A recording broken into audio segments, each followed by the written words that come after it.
Well, seeing as how who this movie is about, gotta do this review with maximum effort. Deadpool 2, the final movie that I have to talk about before Deadpool and Wolverine comes out, not this weekend, but next.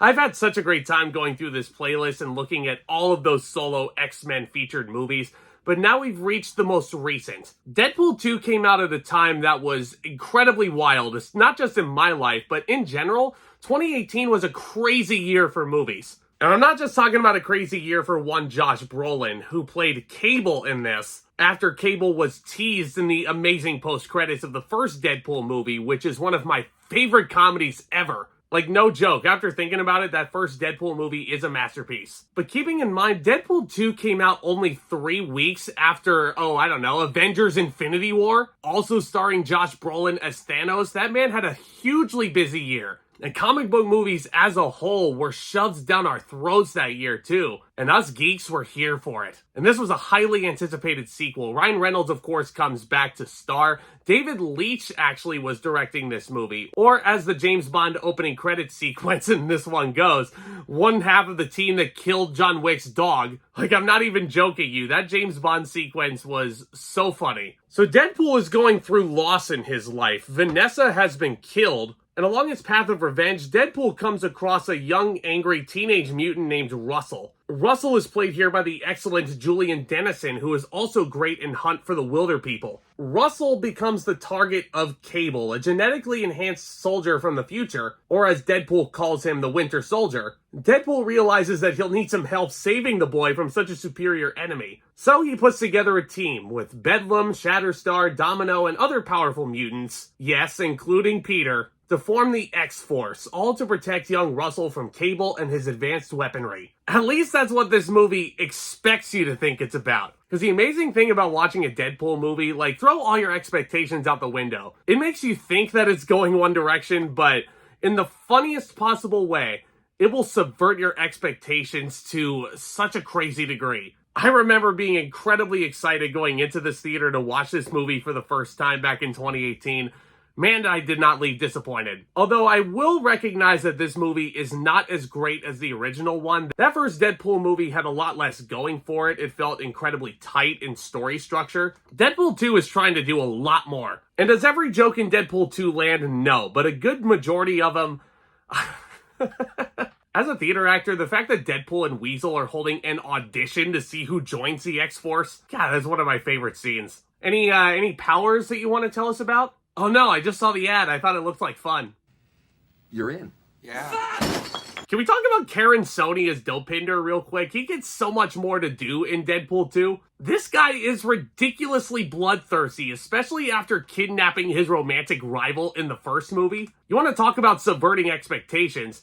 You did not expect Dopinder's character to go in this direction at all. They do a lot of things that you don't really expect. Like, I wasn't necessarily expecting this movie to kill off Morena Baccarin as Vanessa. She does get a lot of things to do in this movie still, but that opens up the floodgate to do something incredibly unique. We get a lot more of Wade Wilson in this movie as a human, and the movie makes many attempts to bring the character of Deadpool down to earth, which works for the most part, I would say. Like when he wears that shock collar that takes away a mutant's powers, yes, he does become literally just a cancer patient. And it also feels like Deadpool isn't as much of a lone wolf as he was in the first movie. Like, even just the idea of creating a team, like Deadpool wanting help, like, that doesn't seem in character. But I get why the studio was doing it. They were trying to open up the possibility for a franchise, maybe even putting more X-Force characters in there. But with that said, keeping with the theme of subverting your expectations, that parachute scene, with the high winds, how could you expect the X-Force team to survive that? And of course they don't, except for Deadpool himself and Domino, whose gimmick is that she's lucky. And because she's lucky, she of course survives the high winds. She survives everything in this movie. Zazie Beetz is such a badass. That's how she was introduced to the public eye, was as Domino, and she nails it. In the acting department, not really one weak link here. Again, Ryan Reynolds really great as this character. Morena Baccarin does some really great things in this. Josh Brolin as Cable. He was dominating the world in 2018. Loved him as Thanos. And I loved him as Cable as well. And this script has certainly seen a good chunk of Josh Brolin's career as an actor. Like, I was begging the scripts to make a Goonies joke somewhere in there. And then during this big chase sequence when Deadpool calls him One-Eyed Willie, Makes me smile every time I think about that. Makes me smile anytime I watch these action sequences as well. David Leitch really knows how to helm these things. As a former stuntman, he really understands the risks that you need to take to get a good action shot. And I would say there's a good chunk of these action sequences that rival the first movie. Like the high-speed chase sequence involving this truck that Domino is driving. Deadpool and Cable are fighting on the back of the truck. And then you also get Juggernaut involved. Oh, Juggernaut. Juggernaut is a lesson to everybody. Never meet your heroes. Because Deadpool meets his hero in Juggernaut and he is so excited to see him. And then this.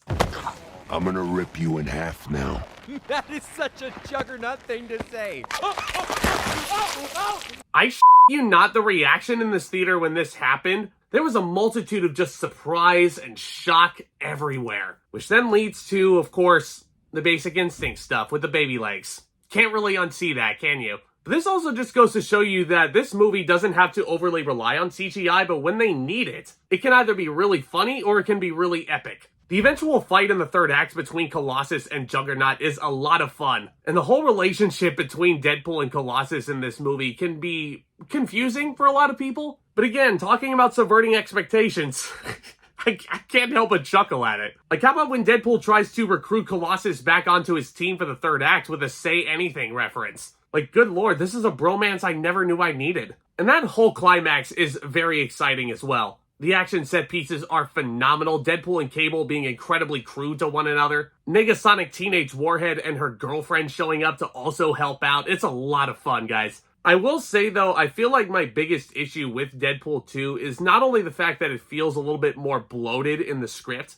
I feel like the ending is a little bit too drawn out. And I've seen this movie many times, and this joke has never landed for me. Like the overlong Oscar bait script that Ryan Reynolds has at the end on his deathbed, if you will. All for it to just kind of be completely reneged on because Cable helps him out, and Cable actually saves him. Yeah, I don't know. That whole Oscar speech thing doesn't really work for me in the long run, but nevertheless, Deadpool 2 is a good chock full of fun. It's a great family feature. Even though it's rated R and there's a lot of blood, it's a great family feature. I highly recommend you show this to your kids. Don't actually do that, please. Yeah, no. Wait until they're older. And I'll also say, if you're not familiar with it, if you somehow shut off Deadpool 2 when the credits started, what the heck are you doing? Because this movie, for my money, contains one of the greatest post-credits sequences ever. It rights so many wrongs in the universe. I'll just leave it at that, and I'll let you guys enjoy it. I'm going to give Deadpool 2 an A-.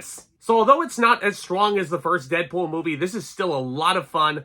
It still retains the essence of what makes one of my favorite comic book characters who he is in Deadpool. Ryan Reynolds, again, knocks it completely so far out of the park as this guy. And guys, that's it. That's the last solo X-Men movie that I had to talk about before Deadpool and Wolverine. It comes out next Friday. I can't freaking wait.